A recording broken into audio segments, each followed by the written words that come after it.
Every single day in my country is like Christmas, except it's the Christmas from hell, where you wake up and you go, what happened today?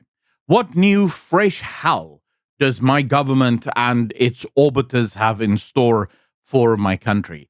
And if it's not basically trying to take all land, if it's not singing about the murder and the death of my people, the Afrikaner people, if it's not just literally stealing a bunch of money. Hi, Aklon here. Welcome back, ladies and gentlemen. Please consider hitting the like button and also commenting on the video, because the new YouTube algorithm sucks and it really doesn't want to tell people that new videos are out. So you'd be doing me a great favor. Anyways, enjoy the video. Bye. I'm not even kidding, by the way. The Joburg mayor just says, or at least Joburg officials just says, it's no problem that their family members have gotten 1 billion rands worth of tenders. Yeah, that's literally the country that I live in. But most importantly, every once in a while, my government does a thing that truly just makes you sort of sit back and go, what the hell is actually happening here? This is one of those times. The last time I had this experience was when I found out that the South African government is taking Israel to the International Criminal Court. And I was like, wait, why is the South African government interfering or moving into this direction? Like, what exactly is the point? I don't understand why we're actively trying to piss off the whole of the West to appease who? This time, these images emerged. This is the marathon that's currently happening in South Africa. And you had protesters show up at the marathon from the EFF as well as from some of the other parties in the country, the ANC Youth League and so on. And they were harassing and attacking Israeli runners. Free Palestine, go home, go home. What you doing here running in our race? You see how they're getting in these runners' faces, something that isn't actually allowed, and yet the event organizers are doing nothing to it. Not only that, but they know who these runners are. It's very bizarre. We anti-apartheid. Go home, go home. Free Palestine. Israel's not welcome.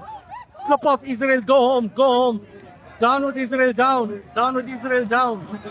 So you might be saying to yourself, well, Aklon, you know, it is just a harsh period of time. Some people are very angry at Israel. What are you supposed to do? You know, some people are protesting and they are allowed to protest. Now, that would all be fine and dandy, except, and I placed my camera here because, well, it's just a lazy way to block out the names, because the names are actually at the bottom of this document.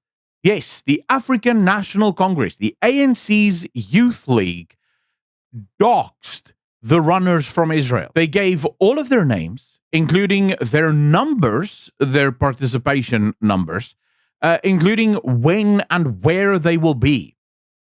This from the national government's Youth League. So these events that you're seeing, these people marching and sort of screaming at these runners, it's not organic. This comes from the ruling party themselves. Now, a lot of you might say, but Aklon, hold up. This is the Youth League. It's not the actual government. Okay, first and foremost, the Youth League of the actual government doxed a group of runners, people who came to the marathons, flew from Israel to South Africa to partake in the marathon. People who most likely, as you can see here, they're busy running. They're not busy bombing Palestinian kids, right? So fundamentally, nothing. They're not doing anything wrong, but they're being doxed, which is, of course, a problem. It becomes an even bigger problem when you actually understand who South Africa is. You see, the ANC is a party, as I've described before, obsessed with image, plausible deniability.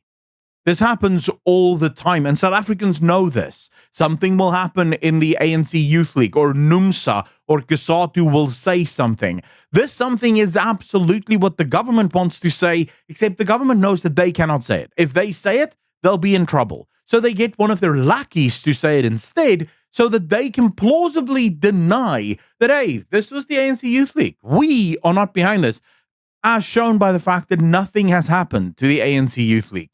The government did not act against them. The government did not speak out against them. There are, as of this moment, no police investigations into this, even though doxing is illegal in South Africa. It's only illegal when you're, well, not part of the government. All of this, however, starts to make sense when you realize who are the backers of the African National Congress. It is Iran. The South African government, the ANC specifically, a few years ago were actually bankrupt. They were on the verge of defaulting on almost every single one of their loans. And then suddenly, money just became a thing. The ANC got rescued from their problems, and no one knows where that money actually came from, except when you look at the different articles.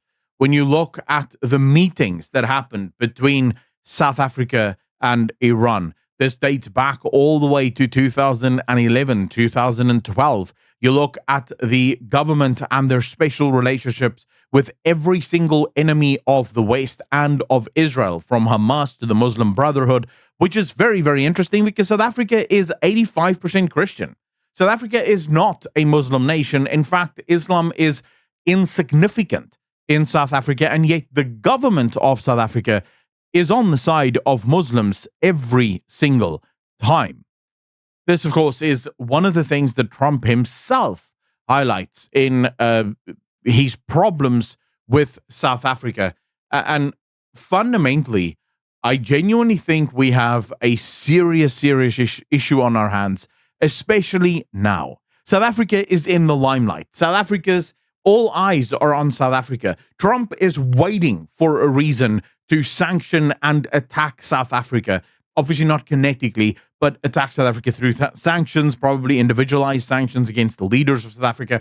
And if Trump does this and the South African government continues on this sort of path that they are on, we're very quickly going to see Europe and the rest of the world sort of join in. And if you guys didn't know, when Trump was attacking South Africa, have you noticed how quiet Russia was?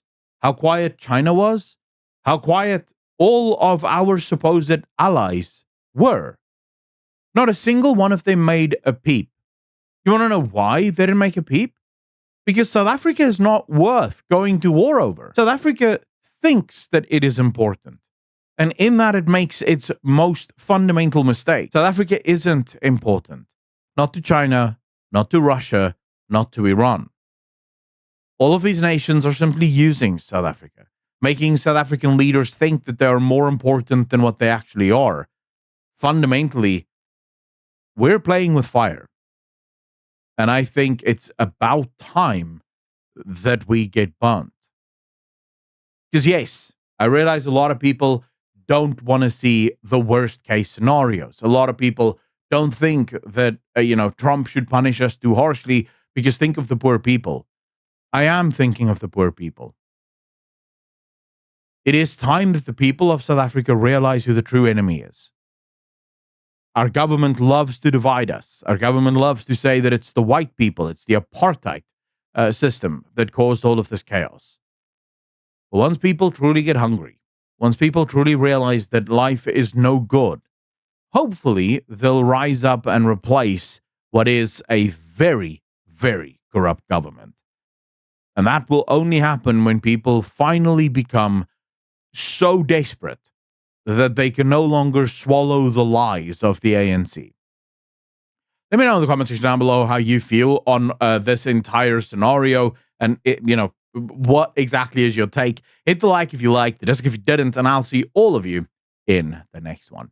Peace.